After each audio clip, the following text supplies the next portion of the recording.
साथियों, सरकारें नीतियां बनाती हैं, कानून कायदे बनाते हैं।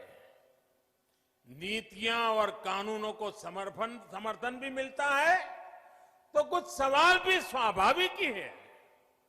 ये लोकतंत्र का हिस्सा है और भारत में ये जीवंत परंपरा रही है। लेकिन पिछले कुछ समय से एक अलग ही ट्रेंड देश में देखने को मिल रहा है। काशी के आप सभी जागरूक साथियों ने भी ये जरूर अनुभव किया होगा। पहले होता यह था कि सरकार का कोई फैसला अगर किसी को पसंद नहीं आता था तो उसका विरोध होता था। लेकिन बीते कुछ समय से हम एक नया ट्रेंड देख रहे हैं। हम अब देख रहे हैं कि अब विरोध का आधार फैसला नहीं बल्कि भ्रम फैलाकर, आशंकाएं फैलाकर फिर तो भविष्य में ऐसा होगा, फिर तो भविष्य में ऐसा होगा, अब तो ये होने वाला है, उसको आधार बनाया जा रहा है।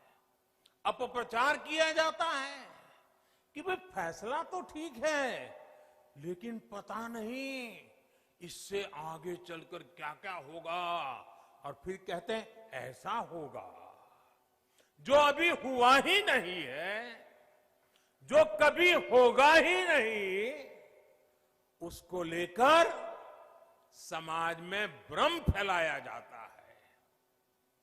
ऐतिहासिक कृषि सुधारों के मामले में भी जानबूझकर यही खेल खेला जा रहा है।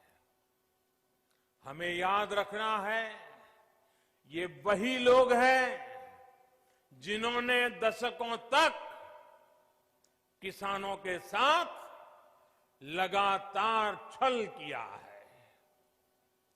अब जैसे एमएसपी तो घोषित होता था, लेकिन एमएसपी पर खरीद बहुत कम की जाती थी। घोषणाएं होती थी, खरीद नहीं होती थी। सालों तक एमएसपी को लेकर छल किया गया।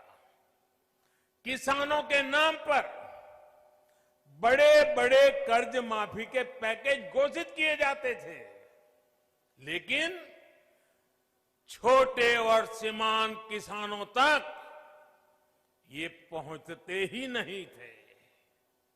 यानी कर्ज माफी को लेकर भी छल किया गया।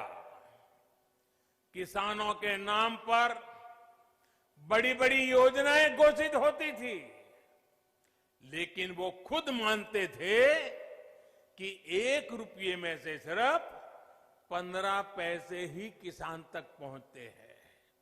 यानी योजनाओं के नाम पर छल, किसानों के नाम पर खाद पर बहुत बड़ी सब्सिडी दी गई, लेकिन ये फर्टिलाइजर खेत से ज्यादा काला बाजारियों के पास पहुंच जाता था।